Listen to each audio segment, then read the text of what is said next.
Hey guys, welcome to the 2018 MCAT paper. This is day one. So the way this video is going to work is I go through each questions. Just pause the video in the sense for when you're watching this, just pause the video when the question starts. Try the question out by yourself and then just wait for my answers and then check how you went. Okay, so without further ado, we'll get started with the first question. So this is our first question right here. We've got sides of the rectangle are 2x plus 3 and x minus 2, and we've asked to find the expression for the area. So all we're really doing is, this is a nice way to start the exam. We're just doing an expanding. So we've got 2x times x, which is 2x squared, and then 2x times minus 2, which is minus 4x, 3 times x, which is 3x, and 3 times minus 2, which is negative 6. So at the moment, we've got two like terms here. So combine them together. We've got 2x squared minus x minus 6. And I believe this is worth an achieved question. So that's all you have for question 1a. Okay, let's go to question 1b. Okay, hopefully you guys have had a chance to look at this question. So what we have here is we've got 3 to the power of x plus 1 equals 81. Well, what we do know is that we also, hopefully you guys know your exponents well, because we know that 3 to the power of 4 is equal to 81. So what I'm going to do is I'm actually going to replace 81 with 3 to the power of 4 here. So I'm going to get 3x plus 1 equals 3 to the power of 4. Now, because the bases are the same here, what then I can say is that the powers must equal each other. So I can rewrite this as x plus 1 equals to 4. And it's just a matter of rearranging, folks. So minus 1 and minus 1 from both sides. And I've got x is equal to 3. And this question, by the looks of it, can be solved using guess and check methods. And for a correct solution, you get an award. You get an achieved for this question as well. All right, let's go to question 1c. So with this question, you've been asked to find the two solutions. So the first thing you've got to do is factorize. Now with factorizing, you can actually just guess and check if you want, but I'm going to show you guys the long-winded way.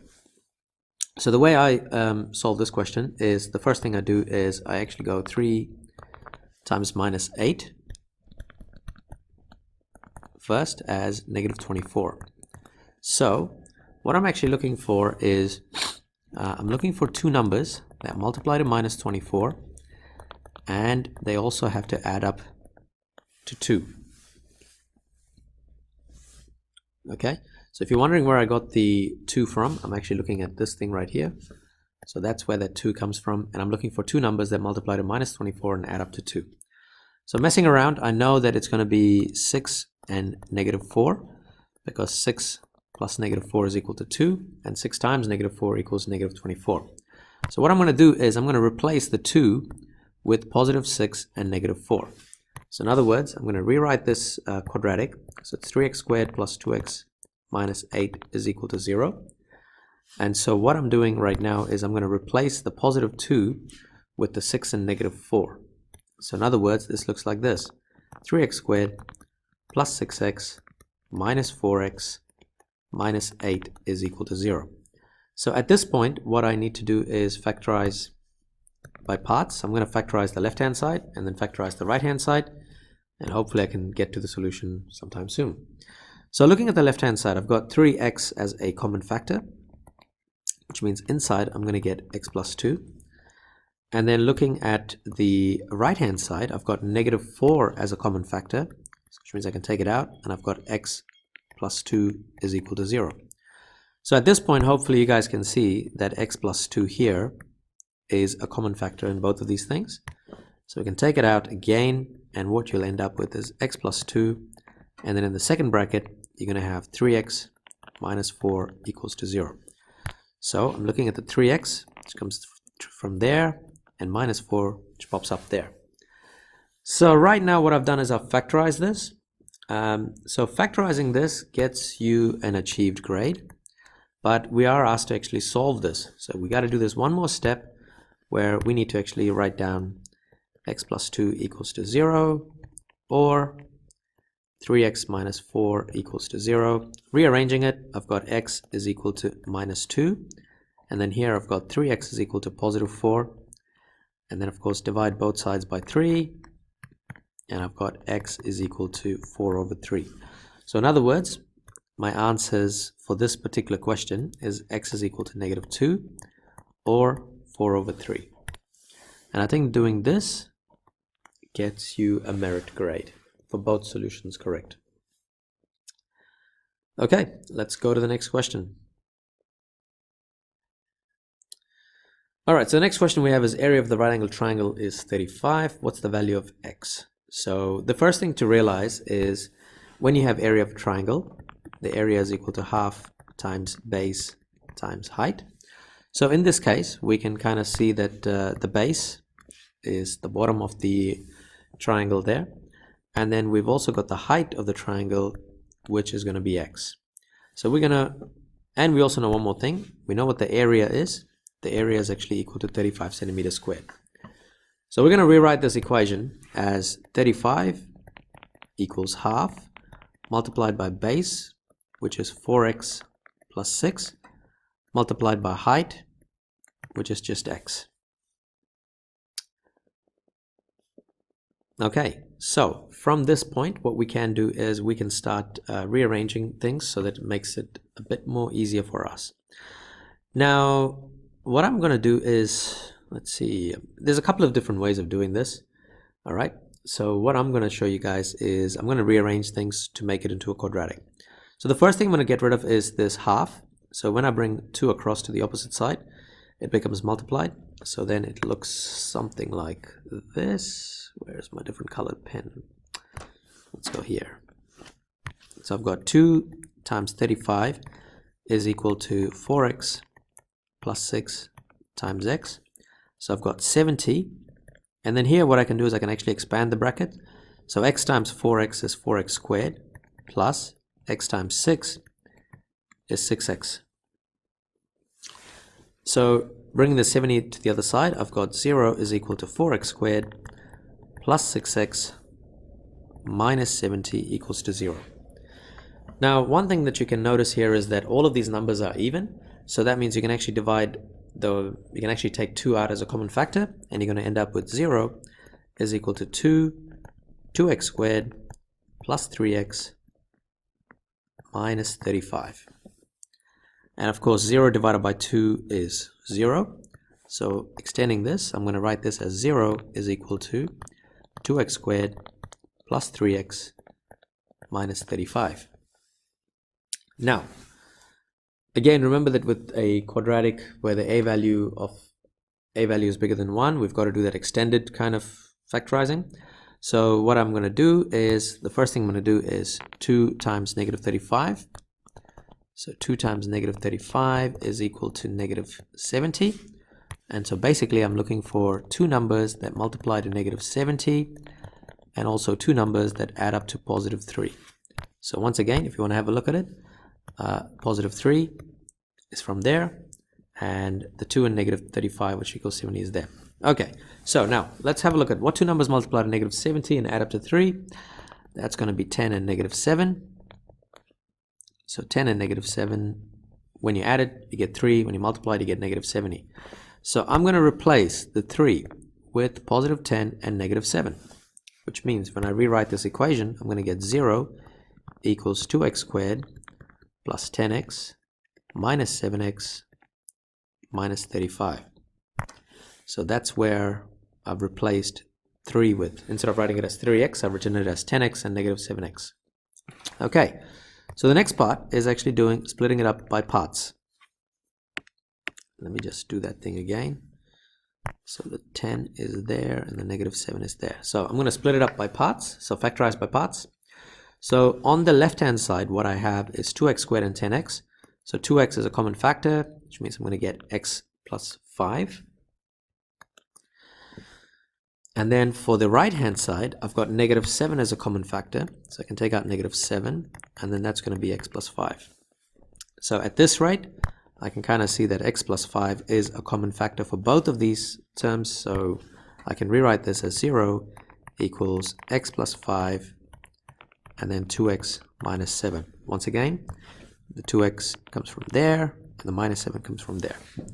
So I've factorized it, but I'm still not done. I've got to solve this.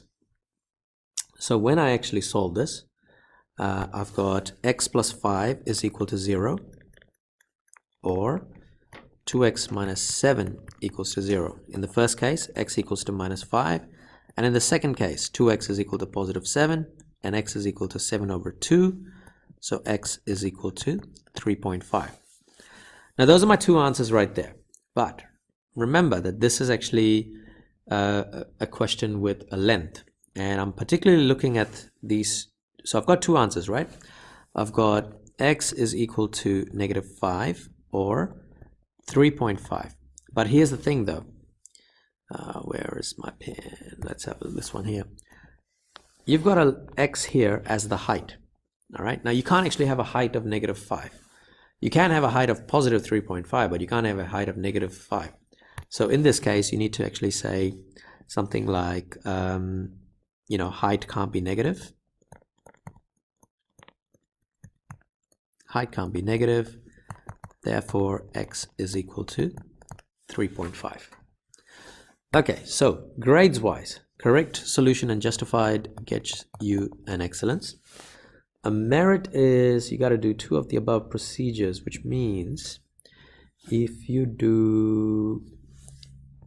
So there's a couple of things that you can actually get achieved for. So the first one is doing something like this. This could get you an achieved. Consistent factorization of the quadratic into 2 brackets. So that could be somewhere here. This could get you an achieved. Consistent solving. And this could get you an achieved, getting these 2 answers. So for this particular question, to get a merit, you need to get 2 of these procedures that are achieved. And for excellence is getting the final answer, which is 3.5. All right, so we go to the next question. Wow, that's an ugly ass question. All right, I'm going to give you guys some time to actually just read through it, and then I'll actually go through the answer. All right, so with a question like this, guys, I mean, the first thing I generally tend to do is just read through it and then just kind of highlight what some of the important bits that that's going to be useful for me. The first thing that I really want to look at is there's this little part right here which is bold in bold. I'm talking about this. Okay, so that's just give you that line is very important. So if I read that line, if you've got Tama thinks that because he's older, he should actually get more fidget spinners than Sophia.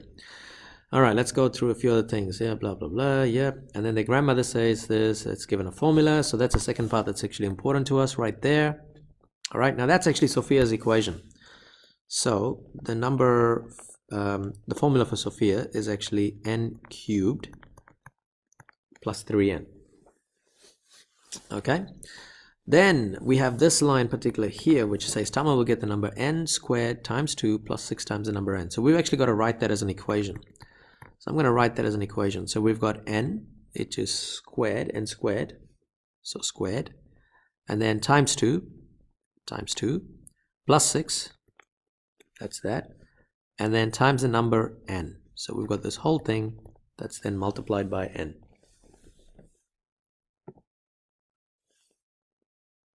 No, hang on, I'm getting that wrong. Let's try that again. It's actually plus 6 times the number n. Okay, so I missed that part. Okay, so that means it's got to look like this, not the previous one. Sorry about that. It's always tricky, these questions. You just got to read them through a couple of times to make sure you get them right. All right, so that's what we've got. We've got 2n squared plus 6n, which is for Tama. Now the question says, what values could n have so that Tama gets more fidget spinners than Sophia? So basically we're looking at this. Whatever Tama is getting has to be bigger than Sophia. This is what the generic idea of this whole question is, and we're trying to figure out what's the value of n going to be. Okay, so we know what Tama's equation is. We've got 2n squared plus 6n, and then we've got it bigger than Sophia's, which is n cubed plus 3n. All right, so I'm going to actually need a bit more space to actually work on this. So let's want to 2n squared plus 6n. Let me just copy that, folks. Give me a second.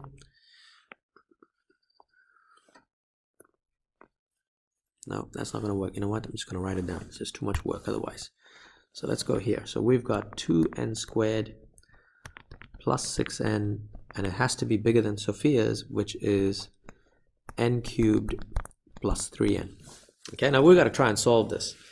Now, the first thing you can kind of notice is that, you've got every term has an n in it, so we can actually take n as a common factor out. So if I do that, what I'm going to get is n bracket 2n plus 6, and then that's greater than, I've got n bracket n squared plus 3. So at this point, because I've got n as a common factor in both sides, I can cancel them out. And what I'm left with is 2n plus 6 is greater than n squared plus 3. So at this point, I'm going to rearrange this. So this side will become 0, and then on the other side, I've got n squared plus 3. And because it's actually bringing it across to this side, I've got minus 2n, and 6 changes to minus 6. So simplifying this, I've got n squared minus 2n minus 3. And I'm hoping that you guys can see what's happening here, because it's come up to be a nice and simple quadratic equation. So we can actually factorize this. So we've got n minus 3 and n plus 1. All right. So at this point, what you can actually say is, I mean, this is something that I actually have done in my previous exams. So whenever you get a quadratic, what you can do is, that this is an n squared, right? N squared is a parabola. So the parabola actually looks like this. It actually looks like this right here. And it's a positive parabola. And we're trying to figure out when is this equation actually less than 0. Okay? So if you think about it like this, you've got the line there, which is when y is equal to 0. So what we're trying to do is we're trying to figure out when is it actually less than 0. So we're actually looking for this zone here. And what we need to do is we need to figure out what these two blue points are. And we can do that because we've got to factorize. And so what we're going to do is n minus 3 equals to 0, or n plus 1 equals to 0. And when we do that, n is equal to positive 3, or n is equal to negative 1. So what it means is that negative 1 is there and positive 3 is here. And because this equation below 0 is between negative 1 and 3, we can actually write this answer as negative 1, that n is actually between negative 1 and 3. But here's the thing though. If we go back to the question, n is actually, what was n? It's the total number of fidget spinners that they will actually get. Which means that n can't actually be a negative number, n can't actually be 0, but it also has to be whole numbers, all right? Because it's a fidget spinner, you can't really have like 1.5 fidget spinner. So then what we say is that n has to equal 1 and 2, can't be 3 because it has to be less than 3. And so we just write this as n as 1 and 2, as n actually can't be negative or 0. Okay? So, in terms of grades, you could do this here, which could get you an excellence, according to the schedule. You could do this here, which gets you an excellence. For merit, if you generate simplified quadratic expression consisting of 2 solutions. So if you can actually do up to here, you get a merit. And for achieved, I think correctly writing in equations, except, okay. So for achieved, you're looking at something here for achieved. It could be here for an achieved consistent relationship involving an, yeah, so there's just a couple of things that you can actually do for achieved. All right, guys, so that's basically question 1. Now let's go to question 2. I know that was a very long and tedious question, but anyway, here we go. Question 2. Question 2, what we have is we've got a equals this and give the equation for r in terms of a. So it's a rearranging question. So we've got a is equal to 9 over 4 r squared. So the first thing I'm going to get rid of is the 4. When I bring it across, it's going to become multiplied. So I'm going to end up with 4a equals 9r squared. And then in the next line, I'm dividing both sides by 9. And when I do this, 2 9s cancel out, and I'm left with 4a over 9 equals r squared. So I'm just going to flip it. So r squared is equal to 4a over 9. Now at this point, you just got to write r by itself. So r is equal to square root of 4a over 9. All right, and also remember that it's got to be plus or minus, because when you take square root of a number, it could be plus or minus. So in this case, this is actually worth and achieved. Question 1b. So what do we got here? We've got house shape is blah, blah, blah. Perimeter is 32/7. What is the length side label A? So what we have got here is we've got 5 sides. The 5 sides here, and they add up to 32x minus 7. So that means the perimeter is equal to the sum of all 5 sides. And I know the perimeter is equal to 32x minus 7. So my 5 sides, the best way to do, guys, is start from one end and then kind of just work through the other end. So what I'm going to do is I'm going to do something different here. So I'm going to write this as, where is it? I'm going to choose a different color. Now let's go this. So that line right there is what I'm trying to find out. So I'm going to write that as AB. Plus, I'm going to start from AB and then I'm going to go clockwise. So my next side I'm looking at is 4x minus 2 plus 8x plus 3 plus 6x plus 5 plus 10x plus 1. So I've got 32x minus 7 equals AB. And then at this point, I just need to collect all my like terms. So I've got 4x plus 8x, which is 12x, plus 6x, which is 18x, plus 10x, which is 22x. Sorry for the interruption. Yep, that's the problem of recording at a school, guys. Sorry about that interruption. So what do we have? We had 22 or 28. I missed it completely.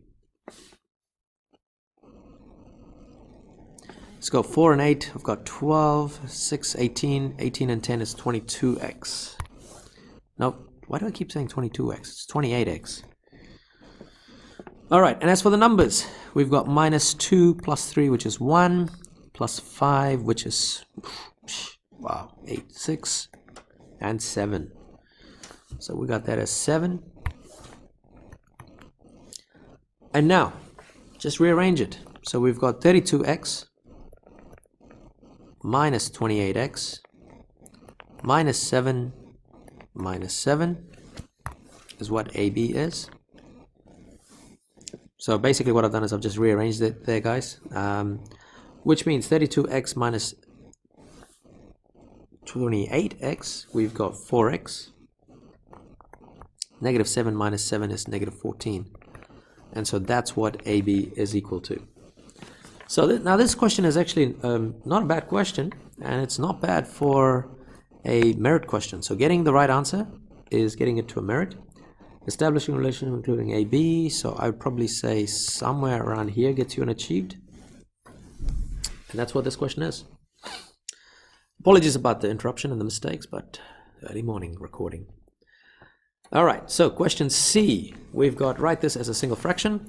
So with a single fraction, guys, I would actually say write the fraction as it is. So we've got 2x plus 1 plus 3x minus 2. And because the denominators have to be the same as a single fraction, what I'm going to do is I'm going to multiply by the opposite denominator. So in this case, it's going to be x plus 1, and the numerator gets multiplied by x plus 1. And in this side, it's going to be x minus 2, and the numerator also multiplied by x minus 2. So when I do this, for this bracket, the top here, I've got 2 times x, which is 2x, negative 2 times 2, which is negative 4, plus 3 times x, which is 3x, 3 times 1 is 3, and the whole thing is divided by x minus 2 times x plus 1. Simplifying this, I've got 3x and 2x, which is equal to 5x. and then I've got minus 4 and plus 3, which is equal to negative 1, and that's divided by x minus 2, x plus 1. Grades wise, correct statement with numerator simplified. Denominator does not need to be expanded. Okay, that's good to know. So that means we don't need to expand the denominator, just the numerator has to be simplified for a grade of merit. For achieved consistent simplification, correct arrangement for numerator. So correct arrangement for numerator. So I guess somewhere around here, I'd probably say. And then if you make a mistake from the numerator, you could still get an achieved for it. Okay, that's question 2C. Now let's go to question 2D.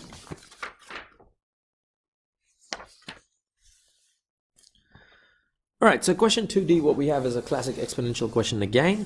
So a couple of things to notice first is that 8 can be written with a base of 2, but 20 can't be. Okay, so some of the things that I love doing is like just writing down some of these numbers first. So 2 to the power of 1 is 2, 2 squared is 4, 2 to the power of 3 is 8, 2 to the power of 4 is 16, and 2 to the power of 5 is 32.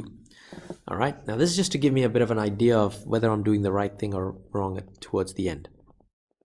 Okay, so what's the first step we can do?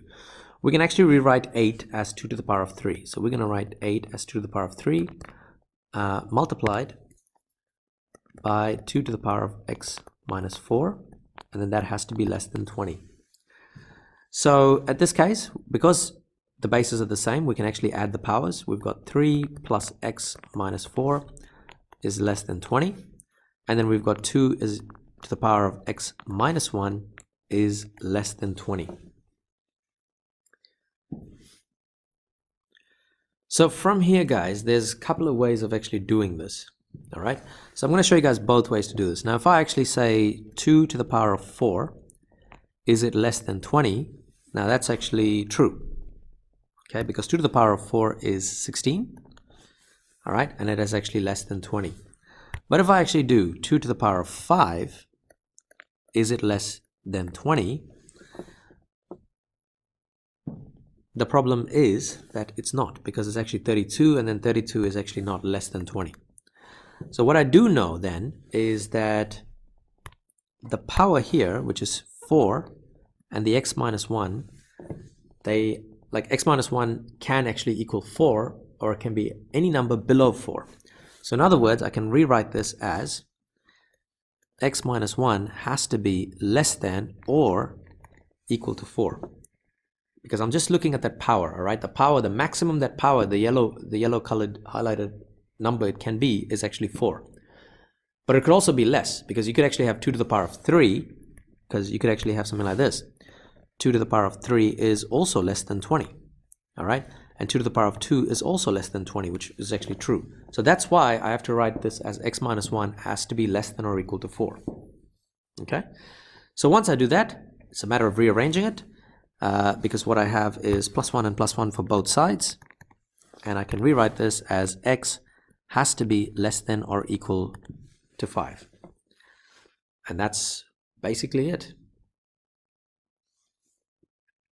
Okay, one other thing in this case, you could also have as one of your other answers as x is less than 6, because if you think about it, x less than or equal to 5 is the same thing as saying x is less than 6, as long as these are integers. All right, so what do we get for grades? Getting the final answer is going to get you an excellence. But here's the thing, there is a note in the marking schedule that says guess and check following at least one correct algebraic process can be awarded an excellence grade. So as long as there's some sort of algebra process somewhere, I don't know where that you'd actually see this as, but you can actually get excellence from guessing and checking as well. What's something else that you could actually have done is, let's just have a look. For merit, you need 3 procedures from achieved. So what are all the procedures for achieved? Number 1, putting this as 2/3.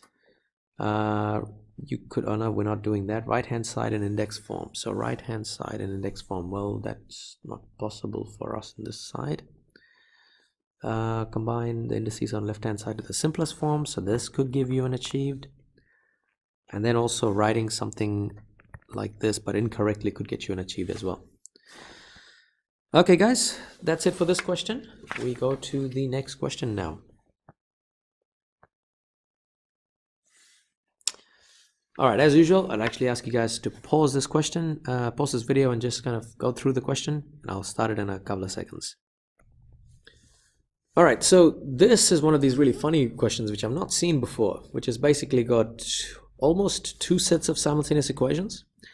So what we have is we've got some students and adults, 27 people in 2 groups. So let's do this first part here. So we've got $20 for adults, sorry, students, $30 for adults, 27 people going together, and the cost is $650. So this is the first lot of equations that I'm actually trying to work out. So what we have is, I'm going to put A as for adults. So A plus the number of students equals 27. We also know that that's costing, how much is it? $20, $30 for adults. So 30A plus 20S equals $650. So this is the first lot of equations that we actually have to solve to actually try and figure out how many adults and how many students are there first, before we actually try and figure out how many students are actually in Leo's group. So because we have this, we can actually rewrite S as 27 take away A. And what I'm going to do is I'm actually going to substitute S where this is to try and actually solve it. So rewriting, do I have enough space here? I probably do, but let's actually work here. So we've got 30A plus 20S equals 650. But because we have actually figured out what S is, which is 27 take away A, equals 650. So we're going to expand this and solve this. So we've got 30A plus 20 times 27, which is 540. 20 times negative A is negative 20A, and this is equal to 650. So now what we have is 30A take away 20A gives us 10A plus 540 equals 650. The next step, of course, is subtract 540 from both sides. And what we have is 10A equals 110. And so A is equal to 110 divided by 10, which equals 11. Which means we've got 11 adults, and then students is going to be 27 take away 11. We've got 16 students here. Alright, so we've solved that first problem. Now the second problem, it says 2/3 of Leo's groups are students and half of George's group are students. So 2/3, so I'm going right here guys. Half of George's groups are students, and then 2/3 of Leo's group are students. So if I'm going to actually write that as equation, I've got half of George's group, so I'm going to put George's group of students as George, plus 2/3 of Leo's group equals 16, because remember there's 16 students and half of George's group are students, 2/3 of Leo's group are students as well, which means the remaining half of George's group and the remaining third of Leo's group is actually equal to 11, because that's 11 adults that we're actually talking about. Alright, so from here what we have is we've got another set of simultaneous equations, but the good thing is we've got half and half as the two G's, so we can simply subtract it. So we can actually go half G minus half G, which is 0. 2/3 of L minus 1/3 of L is equal to 1/3 of L. And then 16 take away 11 is 5. So at this point, we've got 1/3 of Leo's group is, well, the way we say it is like 1/3 of Leo's is equal to 5. Have I done this right? I hope I haven't got that right. Like 1/3 of Leo's group is equal to 5, which means Leo's group is equal to 5 times 3, which is 15. Man, I hope I made sense in that. So let's just recap. We've got half of Let's go back from the beginning. Half of George's groups are students. All right. I guess what we're trying to figure out is how many people are actually in George's group and how many people are actually in Leo's group. That's what we're trying to do. So half of George's group plus 2/3 of Leo's group are students, which means that's 16 students covered there. And then half of George's group plus 1/3 of Leo's group is 11 adults. So what we've actually solved is the number of people in Leo's group, which is actually 15, which means what's the actual question asking us? How many students are in Leo's group? So 2/3 of Leo's group are students, which means 2/3 of Leo's group are students. And because Leo has 15 students, we've got 2/3 of 15, which is actually equal to 10. So Leo actually has 10 students in his group. Now, I'll be honest, guys, this is one of these most horrible double simultaneous equations that I've actually seen. I've not seen a question like this in a long time. But I guess this is what they're trying to do right now, because I remember back in, even a couple of years ago, the first part, I'm talking about just the finding the adults and the students, was an excellence question. But this year, this one, they've actually gone into double, which kind of sucks. But anyway, excellence, you've got to get that 10. But for merit, if you solve that adults and students are 16 and 11, you could get merit, number of people, and I think you could also get a merit if you actually get up to here, which is L being like the number of students in Leo's group. What other ones? Simultaneous equations consistently solved to find the number of students in Leo's group. So if you make like some sort of mistake, you could still end up with a merit. For achieved, you need 2 equations correct. So I would probably say right here, you could get achieved for one of them. And then if you solve for one of them, you could get an achieved as well. Yeah, not a fun question, folks, but that's what we're dealing with. All right, let's go to question 3. Let's go to some more nice and simple ones. So question 3, we have area of garden is given by this. And what we have x equals 5 and y equals 2, give the area of the garden. So it's a matter of just substituting. So we've got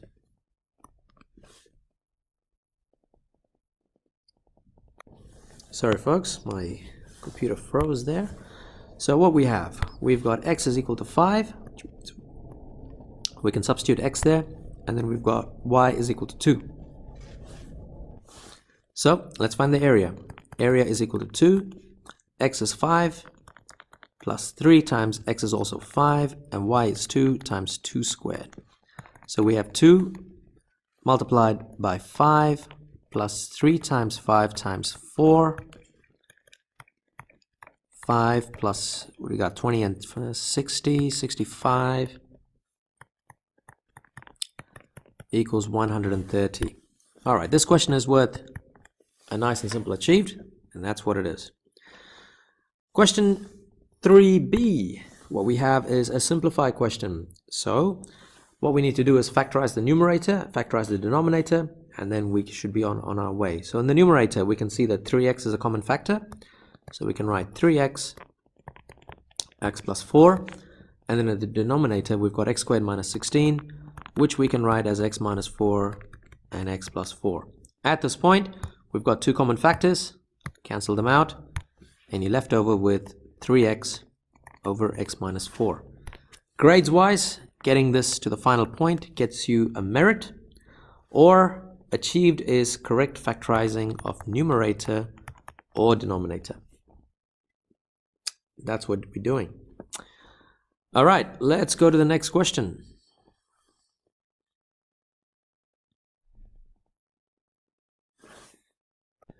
Okay guys, so this particular question, in the answers, there's actually quite a few different ways of doing this. I mean, you can actually take a couple of examples, like in terms of a couple of numbers, and put it in there and then try and prove it. But I'm actually going to show you guys how we can actually do it in a generalized way, all right? So in other words, it's asking, show that the total of the 2 circumferences of the circle is 20 pi. But we know that the 2 heights of the 2 circles is always 20 centimeters. So I'm going to go back into this space here. So what we have is we've basically got two circles, right? Yeah, looks about right. So if we want to have a look at this, what it's saying is, I guess the first thing that we need to remember is that this part here is always 20. So I'm going to take from the center here, if I take, I'm going to call this the red radius of the blue circle, which means the distance from there to there is also radius of the blue circle. And then on this side, I've actually got radius of the green circle, and then radius of the green circle at the top. So writing this as an equation, what I can say is I've got 2 lots of the radius of green plus I've got 2 lots of the radius of blue, and that's actually equal to 20 centimeters. So then I can actually say that the radius of green, like because 2 is a common factor, I can actually take 2 as a common factor, and I've got radius of green plus radius of blue equals 20, and then divide both sides by 2. So what I then have is, maybe I should actually write this as radius of green and radius of blue there.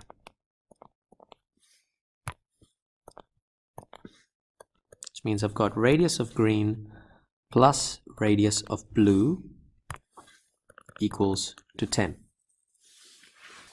Okay, those are my 2 radius.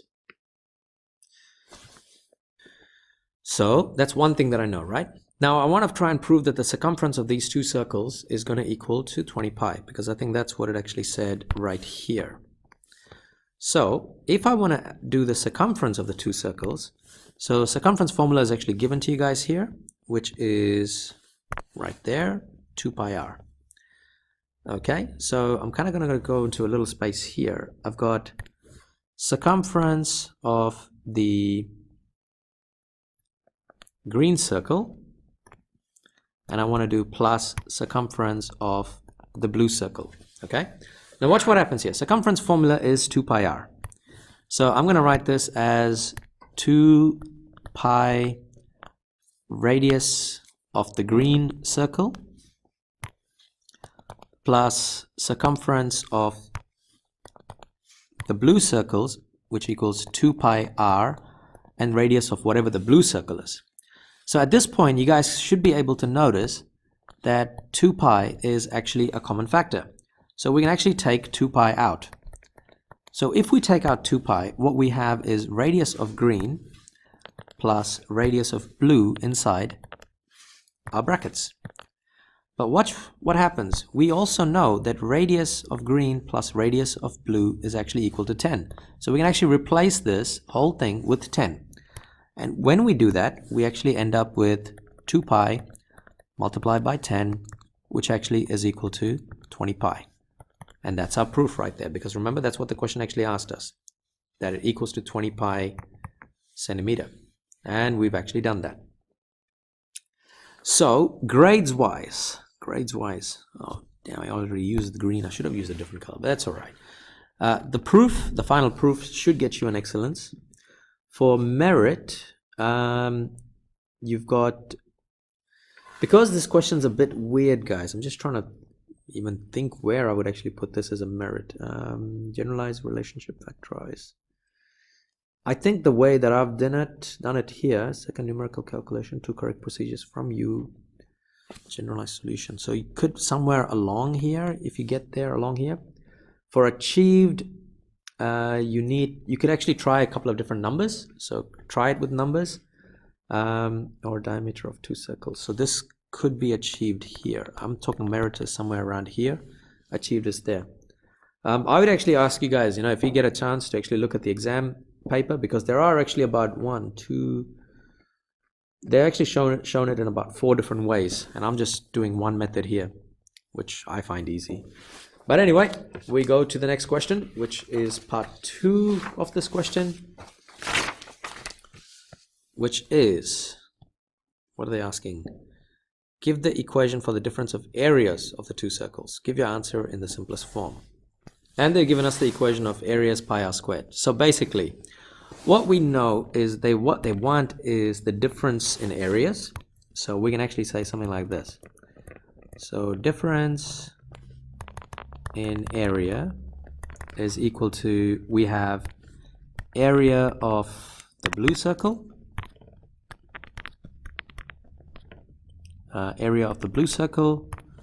minus area of the circle for the green circle.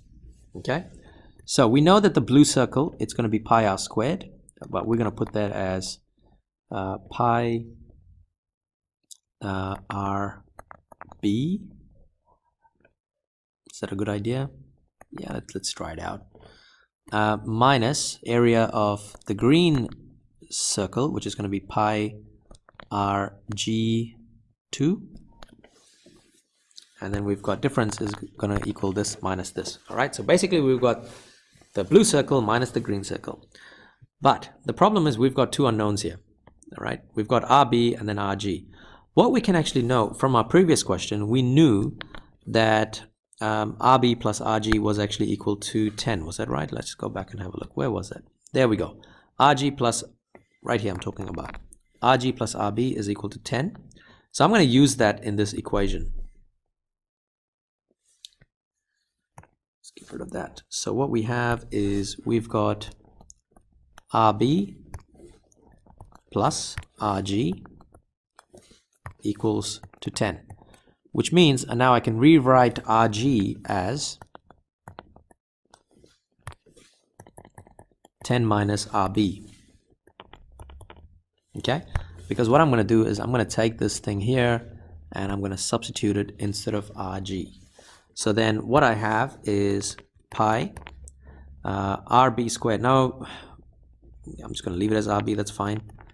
Rb squared minus pi rg is actually 10 minus rb squared. So I've got so far so good. Now I just need to expand the quadratic.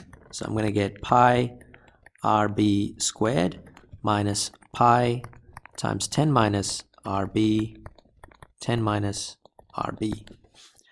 So keep going. Pi rb squared minus pi times, I'm going to put this whole thing in a bracket, so 10 times 10 is 100, minus 10 rb, minus 10 rb, plus rb squared. Again, remember this has actually got minus pi in front of it, so when I expand it all out, I'm going to get minus pi times 100, which is 100 pi. Minus and minus, oh, I should have actually factorized that together. Yeah, let's do that first. Sorry guys, let's actually factorize first before we bring out the brackets. Not factorize, simplify. So we've got 100 minus 20 rb plus rb squared. Now we'll expand the brackets. Pi times 100 is 100 pi. Minus and minus makes plus, which gives me 20 pi rb. And then minus pi rb squared. And at this point I can actually cancel out these two things, and what I'm left over with is just 20 pi rb minus 100 pi, and because 20 pi is a common factor I can take it out, which means 20 pi bracket rb minus 5. And that's basically my final answer. So grades wise, excellence for the relationship, two procedures for achieved. So forms equation, somewhere around here could get you an achieved. Consistently expand quadratic, so somewhere here could get you an achieved. Simplifies could be an achieved there, and factorizes achieved there. So if you make a mistake. So for this question, if you want to get a merit, you need to show two procedures from achieved. For excellence, it's the final answer. Okay, let's go to the last question. All right, so the last question, what we have is, we've got a classic exponential question. What we're going to do is we're going to write everything, because everything is already written with the base of 5, it's quite simple. So the first thing is writing 5 as 5 to the power of 1. So I'm going to write 5 to the power of 1 multiply 5 to the power of 3x is equal to 5 to the power of negative 2x squared. So on the left hand side, because both of them are 5, the base is 5, I can rewrite it as 3x plus 1 and equals 5 negative 2x squared. Now at this point, because the bases are the same, I can actually say the powers will be the same, which means 3x plus 1 equals negative 2x squared. I want to rearrange this. So when I bring negative 2x squared to the left hand side, it is positive, and I've got 2x squared plus 3x plus 1 equals to 0. And at this point I need to factorize this, guys. So remember that, you know, we do that funny expanding that we do. So we got 2 times 1, which equals to 2. I'm basically looking for 2 numbers that multiply to 2 and add up to 3. Once again, the 3 is from here, and this number is quite nice numbers to work with. So we just got 2 and 1. There we go. So we're going to write this as 2x squared plus, remember that we need to replace 3x with 2 and 1, so it's going to look like this: 2x plus 1x plus 1 equals to 0. So all I've done is I've replaced the 3x with positive 2 and positive 1. So at this point I got to split them partial, like looking at 2 parts. So for my left hand side, I've got 2x as a common factor, so which will end up being 2x and x plus 1. And on the right hand side, I've got just 1 as a common factor. It's going to be plus 1, which is equal to 0. So at this point I have my common factor, which is x plus 1. So when I take the x plus 1 out, all I have remaining is 2x plus 1, and that's equal to 0. So the 2x from here, positive 1 here, and I've factorized it. So what I've got is x plus 1 is equal to 0, or 2x plus 1 equals to 0. So in my first case, x is equal to negative 1. My second case, 2x is equal to negative 1, and x is equal to negative 1 over 2. So my 2 answers: x equals negative 1, or x equals negative 1 over 2. So for what do we call it? What do we got? So for grades, both solutions gets you an excellence. 2 or more procedures for achieved. Okay, so that means simplify indices on the left hand side. So this could get you an achieved. Quadratic equation gets you an achieved. This could also get you an achieved from a wrong answer. So for merit in this question, you need to get 2 or more of the achieved parts. All right, so for those are the things that I've listed that you can get achieved in, and then if you get 2 of them, you get merit. But of course, if you get the final answer, you get excellence. Okay. All right, guys, that's basically it for this long video here. As for the 2019 folks that are sitting the exam in 2019, good luck for your exams. Just make sure you try and attempt every question. Don't leave anything empty, because even those excellence questions, if you attempt parts of it, you can actually sneak out with an achieved or a merit grade. And as usual, guys, thank you for watching this video. Don't forget to like, share, and subscribe.